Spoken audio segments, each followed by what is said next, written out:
We are learning more about an expanded ICE crackdown here in Chicago. Moments ago, the Department of Homeland Security announcing Operation Midway Blitz. America, we need to talk about what's happening in Chicago right now because it perfectly shows everything wrong with Democrat leadership in our cities. 57 people were shot in Chicago last weekend. 57 people. But Mayor Brandon Johnson is more concerned about resisting federal immigration enforcement than protecting his own citizens. Tom Homan from ICE went to Chicago and in just one day arrested 7 to 9 child predators, 9 members of Tren de Aragua gang, 2 illegal aliens convicted of homicide who were walking the streets. But Johnson's response, federal agents aren't welcome here. Meanwhile, grandkids can't sit in their own living rooms because bullets might come through the windows.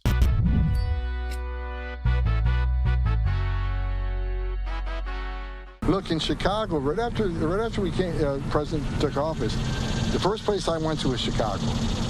And one day, I was there just one day, and one day we arrested, it was either 7 or 9 child predators. We arrested 9 members of TDA. We arrested gang members that were selling handguns with a switch installed, which makes those handguns fully automatic, selling them to other gang members. We arrested 2 illegal aliens that had a murder conviction walking the streets. What is up, guys? Tyson De La Cruz here. Thank you so much for rocking with me. This story shows you exactly why Democrat-run cities are failing, because they care more about protecting illegal immigrants than protecting their own citizens. Let me break down what Tom Homan accomplished in one day in Chicago, because it shows you what real law enforcement looks like. On his first day after Trump took office, Homan went to Chicago and his team arrested 7 to 9 predators, people who prey on children, 9 members of Tren de Aragua, the Venezuelan terrorist gang, gang members selling fully automatic weapons with switches, 2 illegal aliens with murder convictions walking the streets, and multiple public safety and national security threats were removed. Immigration action here in Chicago kick up. It is something that President Trump hinted at over the weekend with that Truth Social post.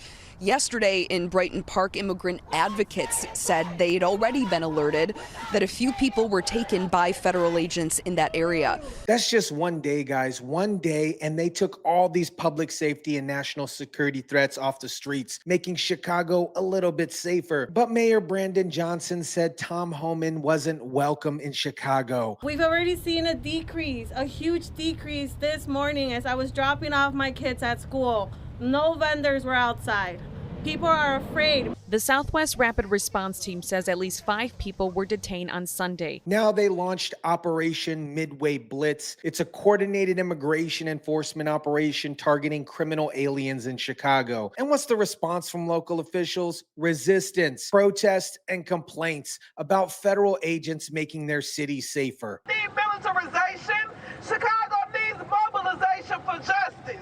Chicago does not need cages. Chicago needs care, community, and compassion. While Chicago officials are busy protecting illegal immigrants, here's what happened to actual Chicago residents a few weekends ago. 57 people were shot. Let me say this again. 57 people were shot in one weekend in Chicago. But when it comes to illegal migrants potentially being arrested by ICE, they shut down the entire city like it's a national emergency. When 57 people get shot, it's just another Tuesday in Chicago. They act like it's not a big deal because it's just normal. Crime does remain a very real issue in Chicago. Robbers just hit a Rolex store right on the famed Magnificent Mile with thieves smashing the windows, grabbing nearly $200,000 in watches, all in broad daylight. Since Friday alone, there have been 15 shooting incidents, 5 homicides. Robbers hit a Rolex store in the Magnificent Mile in broad daylight, grabbing nearly $200,000 in watches. This is the reality of Chicago under Democrat leadership. But the Chicago's teacher union is planning for a possibility that students or parents could be arrested by ICE. Hold up, if these people are here illegally and committing crimes, why shouldn't they be arrested? Here's what gets me about this entire situation. You have community leaders who are so invested in their programs and their approach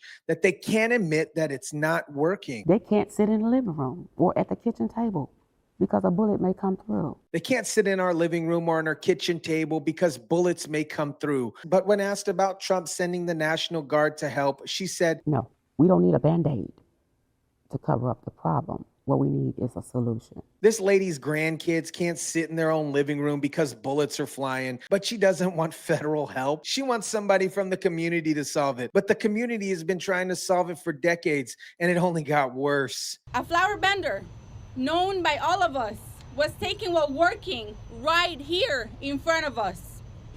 Others were detained while waiting for the bus or simply walking in the sidewalk. Cedric Hawkins, who's 44 years old, said only one of his family members made it to be in his 40s. He's worked with anti-gun violence groups trying to make peace between gangs by obtaining non-aggression agreements. This is so dumb. This is the solution that they have for gang violence, non-aggression pacts where people still want to kill each other, but they have to agree not to go in each other's neighborhoods. Tom Homan said something that should make every American think. I can't believe any elected representative, whether you're a governor or mayor, would want to push back on making their streets safer. I think every elected official, the number one responsibility is safety and security of their communities. When Tom Homan ran that operation in Chicago, he said he stopped at a couple precincts and can't tell you the number of law enforcement officers that walked up to him, shook his hand, and thanked him for coming to Chicago. Because these local cops are arresting the same illegal aliens over and over again because of sanctuary laws. They get released from jail into the community to reoffend. So you have local police officers who are grateful that federal agents are helping them make their streets safer, but you have politicians who are fighting against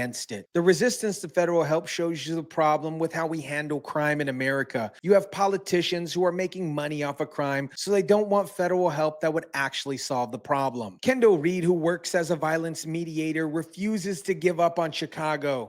Open more facilities for us. Give us more opportunities. Stop closing the school down. Send those people in. Don't send the military in. If what we're doing is working, it may not be working as fast as you would like it to work. None of this all happened overnight. Chicago is a beautiful city. I want my kids, and I want my grandkids, and I want my nieces and my nephews to enjoy these parks. But here's my question. You guys have been trying community solutions for decades. You've been sending in mental health workers. You've been opening up facilities. You've been giving opportunities. And you still have 57 people shot in one weekend and grandkids who can't sit in their living rooms. At what point do you think that what you're doing isn't working and you actually need help? The federal government is offering to send help to make streets safer, and you're saying no because you don't trust law enforcement. But you trust the gang members who are making non-aggression pacts while still wanting to kill each other. The police department is woefully staffed, and that's not an accident. It's a direct result of anti-policing, defund the police movement that drove good officers out of the force. We are concerned about potential militarized immigration enforcement without due process because of ICE's track record of detaining and deporting American citizens and violating the human rights of hundreds of detainees. A grand jury report confirmed that downtown areas are spiraling because they don't have enough police coverage. So we have criminal organizations operating with impunity while legitimate residents suffer from the consequences. Chicago does not need militarization. Chicago needs mobilization for justice. Chicago does not need cages. Chicago needs care, community, and compassion. They may try to meet our pain with policing, our cries with cages, and our hopes with handcuffs, but we say no. But what about the human rights of the 57 people who got shot last weekend? What about the human rights of grandkids who can't sit in their living rooms because bullets might come through the window? America, this Chicago situation perfectly illustrates everything wrong with Democrat governance. They create an environment where law-abiding citizens are terrorized by crime while criminal organizations operate with complete impunity. Tom Homan and the federal agents remove child predators, terrorists, gang members, and convicted murderers from Chicago's streets in just one day. The local police officers thank them for coming, but the politicians are fighting against it because they monetize on crime in their communities. Meanwhile, you have 57 people shot in one weekend, grandkids afraid to sit in their living rooms, and community leaders who want to send more mental health workers instead of accepting federal help to remove dangerous criminals. The solution, in my opinion, is simple. Let federal law enforcement do their job. Support the police who are grateful for help. Stop protecting illegal immigrant aliens over law-abiding citizens. Tom Homan said it best: sanctuary cities are sanctuaries for criminals, and politicians who run them are more interested in protecting political ideology than protecting their own people. Let me know what you think about this. Drop it down in the comment section down below. Smash the like button if you kindly would. Share, subscribe, and as always, guys, I'll catch you on the next one.